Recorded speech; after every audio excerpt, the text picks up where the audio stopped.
Hi friends, welcome to ಅನ್ನ ವಿಲಾಸಂ. ಎಲ್ಲರೂ ಹೇಗಿದ್ದೀರಾ? ಎಲ್ಲರೂ ಚೆನ್ನಾಗಿದ್ದೀರಾ ಅಂತ ನಾನು ಅಂದ್ಕೊಂಡಿದ್ದೀನಿ. ಇವತ್ತಿನ ರೆಸಿಪಿ ಹುರಿದ ಹುರುಳಿಕಾಳು ಸಾಂಬಾರು. ಎಷ್ಟು ಚೆನ್ನಾಗಿರುತ್ತೆ ಅಂತಂದರೆ ನೀವು ಈ ಸಾಂಬಾರು ಮಾಡ್ತಾ ಇರ್ಬೇಕಾದ್ರೆ ಮನೆಯೆಲ್ಲ ಪರಿಮಳ ಘಮ್ ಅಂತ ಬರ್ತಾ ಇರುತ್ತೆ. ಈ ರೆಸಿಪಿ ಹೇಗೆ ಮಾಡೋದು ಅಂತ ನೋಡೋದಕ್ಕೂ ಮುಂಚೆ ನನ್ನ ಚಾನಲ್ನ ಸಬ್ಸ್ಕ್ರೈಬ್ ಮಾಡ್ಕೊಳ್ಳಿ, ಹಾಗೆ ಪಕ್ಕದಲ್ಲಿರೋ ಬೆಲ್ಲೈಕನ್ನ ತಪ್ಪದೇ ಪ್ರೆಸ್ ಮಾಡಿ. ಈಗ ಒಂದು ಸೈಡು ಸ್ಟವ್ ಆನ್ ಮಾಡಿಕೊಂಡು ಬಾಣಲಿ ಇಟ್ಕೊಂಡು 100 ಗ್ರಾಮ್ ಹುರುಳಿಕಾಳಷ್ಟು ಹಾಕ್ಕೊಂಡು ಹುರ್ಕೊಳ್ಬೇಕು. ಕ್ರಿಸ್ಪಿಯಾಗಿ ಹುರ್ಕೊಳ್ಬೇಕು, ತುಂಬ ಸೀಸಬೇಡಿ. ಲೋ ಟು ಮೀಡಿಯಮ್ ಫ್ಲೇಮ್ನಲ್ಲೇ ಇಟ್ಕೊಂಡು ಹುರ್ಕೊಳ್ಳಿ. ಈ ರೀತಿ ಹುರಿಯೋದ್ರಿಂದ ಪರಿಮಳ ಚೆನ್ನಾಗಿ ಬರುತ್ತೆ.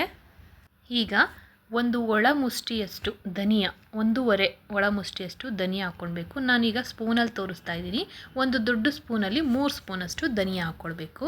ಇದನ್ನು ಕೂಡ ಲೋ ಟು ಮೀಡಿಯಮ್ ಫ್ಲೇಮ್ನಲ್ಲಿ ಹುರ್ಕೊಳ್ಬೇಕು. ಹಾಗೆ 1 ಟೇಬಲ್ ಸ್ಪೂನಷ್ಟು ಜೀರಿಗೆ ಹಾಕ್ಕೊಳ್ಬೇಕು. ನೀವು ಮೀಡಿಯಮ್ ಫ್ಲೇಮ್ನಲ್ಲಿ ಹುರಿದಾಗ ಎಲ್ಲ ಮಸಾಲೆ ಪದಾರ್ಥಗಳೆಲ್ಲ ಚೆನ್ನಾಗಿ ಸ್ಮೆಲ್ ಬರುತ್ತೆ. ಹಾಗೆ ಕರಿಬೇವು ಒಂದು 10ರಿಂದ 15 ಸೇರಿಸ್ಕೊಳ್ಬೇಕು.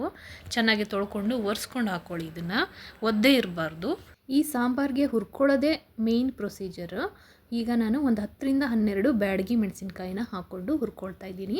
ಇದು ನೀಟಾಗಿ ಕ್ರಿಸ್ಪಿ ಆಗಬೇಕು ಅಂತಂದರೆ ಮುರಿದು ಹಾಕ್ಕೊಳ್ಳಿ. ನಾನು ಆಮೇಲೆ ಮುರ್ಕೊಳ್ತೀನಿ.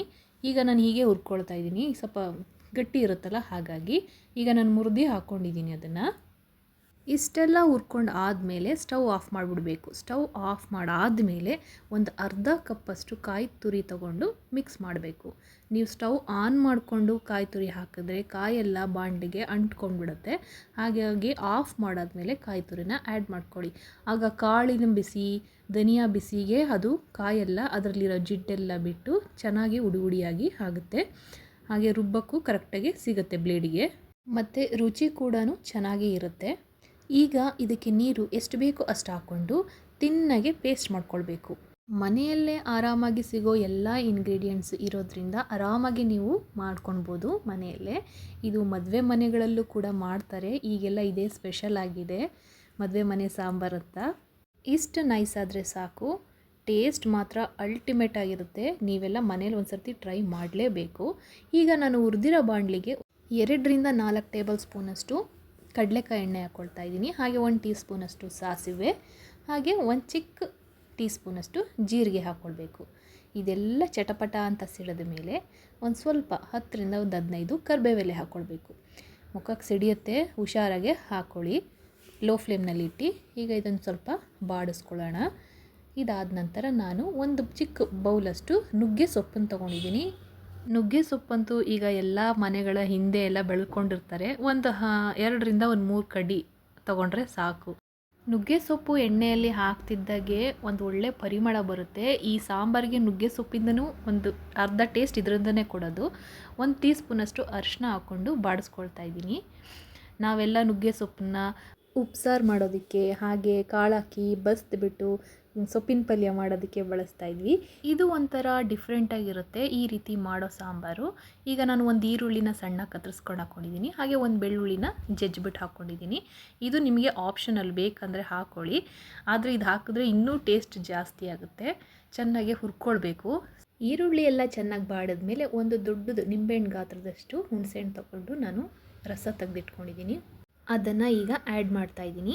ಹುಣಸೆಹಣ್ಣು ರಸ ಎಲ್ಲ ಚೆನ್ನಾಗಿ ಕುದ್ದು ಅದರದ್ದು ಹಸಿ ಸ್ಮೆಲ್ಲೆಲ್ಲ ಹೋಗಬೇಕು. ಅಲ್ಲಿ ತನಕ ಸ್ವಲ್ಪ ಫ್ರೈ ಮಾಡ್ಕೊಳ್ಬೇಕು. ಇದೆಲ್ಲ ಫ್ರೈ ಆದ ನಂತರ ರುಬ್ಬಿಟ್ಕೊಂಡಿರ್ತೀವಲ್ಲ ಆ ಪೇಸ್ಟನ್ನು ಇದಕ್ಕೆ ಹಾಕ್ಕೊಳ್ಬೇಕು. ಸ್ವಲ್ಪ ಗಟ್ಟಿ ಇರುತ್ತೆ. ನಾವು 100 ಗ್ರಾಮ್ ಹುರುಳಿಕಾಳು ಹಾಕ್ಕೊಂಡಿರೋದ್ರಿಂದ ಇದಕ್ಕೆ ಸುಮಾರು 1ರಿಂದ 1.25 ಲೀಟರಷ್ಟು ನೀರು ಹಿಡಿಯುತ್ತೆ.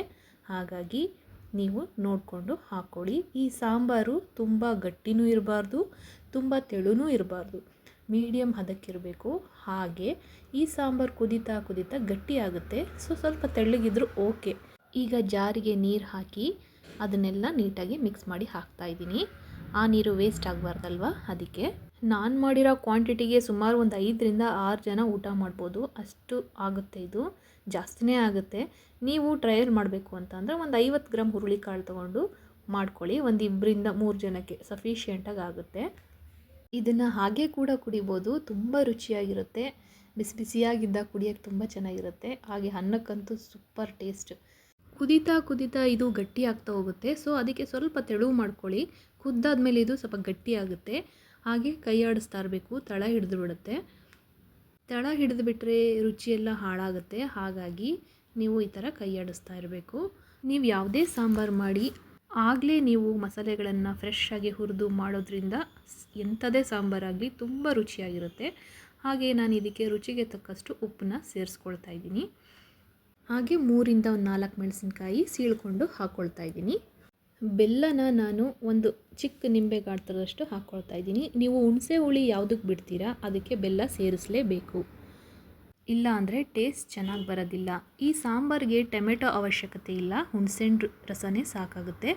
ಈಗ ಬೆಲ್ಲ ಎಲ್ಲ ಕರಗಿ ಹಸಿಮೆಣಸಿನ್ಕಾಯಿ ಸಾಂಬಾರು ಜೊತೆ ಚೆನ್ನಾಗಿ ಕುದಿ ಬರಬೇಕು. ಚೆನ್ನಾಗಿ ಕುದ್ದಾಗ ಸ್ಮೆಲ್ಲು ತುಂಬ ಚೆನ್ನಾಗಿ ಬರುತ್ತೆ. ಹಸಿಮೆಣಸಿನ್ಕಾಯಿ ಎಲ್ಲ ಚೆನ್ನಾಗಿ ಫ್ಲೇವರ್ ಎಲ್ಲ ಬಿಟ್ಕೊಳುತ್ತೆ. ಈಗ ಒಂದು ಸ್ವಲ್ಪ ಕೊತ್ತಂಬರಿ ಸೊಪ್ಪನ್ನ ಆ್ಯಡ್ ಮಾಡ್ಕೊಳ್ತಾ ಇದ್ದೀನಿ. ಸಾಂಬಾರು ಕುದೀತಾ ಇದೆ ಇವಾಗ.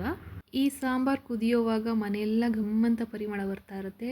ನೀವೆಲ್ಲ ಮದುವೆ ಮನೆಗಳಲ್ಲಿ ನೋಡಿರ್ಬೋದು ಸಾಂಬಾರು ಸ್ಮೆಲ್ ಎಷ್ಟು ಚೆನ್ನಾಗಿ ಬರುತ್ತೆ ಅಂತ. ಅವ್ರೇನು ಪೌಡರ್ ತೊಗೊಂಡು ಬಂದು ಹಾಕಲ್ಲ, ಅಲ್ಲೇ ಹುರಿದು ಅಲ್ಲೇ ಮಾಡಿ ಹಾಕ್ತಾರೆ. ಹಾಗಾಗಿ ಸಾಂಬಾರು ಅಷ್ಟು ಟೇಸ್ಟಿಯಾಗಿರುತ್ತೆ. ನೀವು ಈ ಸಾಂಬಾರು ಮನೇಲಿ ಮಾಡಿ ನೋಡಿ, ಆಮೇಲೆ ಹೇಳಿ ಕಮೆಂಟ್ ಮೂಲಕ ಹೇಗೆ ಬಂತು ಅಂತ. ಏನೂ ತರಕಾರಿ ಇಲ್ದಿದ್ದಾಗಲೂ ತಲೆ ಕೆಡಿಸ್ಕೊಳ್ಳೋದೇ ಬೇಡ, ಆರಾಮಾಗಿ ಮಾಡ್ಕೊಳ್ಬೋದು. ಬಿಸಿ ಬಿಸಿ ಅನ್ನಕ್ಕೆ ಈ ಸಾಂಬಾರು ಹಾಕ್ಕೊಂಡು 1-2 ಹಪ್ಪಳ ಹಾಗೆ 1-2 ಮಜ್ಜಿಗೆ ಮೆಣಸಿನ್ಕಾಯಿ ಇದ್ದರೆ ಆಹಾ ಸ್ವರ್ಗ. ತಿಂತಾಯಿದ್ರೆ ಕೇಳಬೇಕಾ? ನಿಮಗೆ ಹೇಳ್ತಾ ಹೇಳ್ತಾ ನಾನೇ ಫಸ್ಟ್ ತಿಂದ್ಬಿಟ್ಟು ಹೇಳೋಣ ಅಂತ ಅನ್ನಿಸ್ತಾ ಇದೆ. ಅಷ್ಟು ಚೆನ್ನಾಗೇ ಪರಿಮಳ ಬರ್ತಾ ಇದೆ. ನಿಮಗೆಲ್ಲ ಈ ರೆಸಿಪಿ ಇಷ್ಟ ಆಗಿದೆ ಅಂತ ಅಂದ್ಕೊಳ್ತೀನಿ. ನಿಮಗೇನಾದರೂ ಈ ರೆಸಿಪಿ ಇಷ್ಟ ಆಗಿದರೆ ಪ್ಲೀಸ್ ಲೈಕ್, ಶೇರ್, ಕಮೆಂಟ್ ಮಾಡೋದನ್ನು ಮರಿಬೇಡಿ. ಹೀಗೆ ನಮ್ಮ ಚಾನಲ್ನ ಸಪೋರ್ಟ್ ಮಾಡ್ತಾಯಿರಿ. ನಾನು ಮುಂದಿನ ವೀಡಿಯೋದಲ್ಲಿ ಸಿಗ್ತೀನಿ. ಅಲ್ಲಿವರೆಗೂ ಥ್ಯಾಂಕ್ ಯು.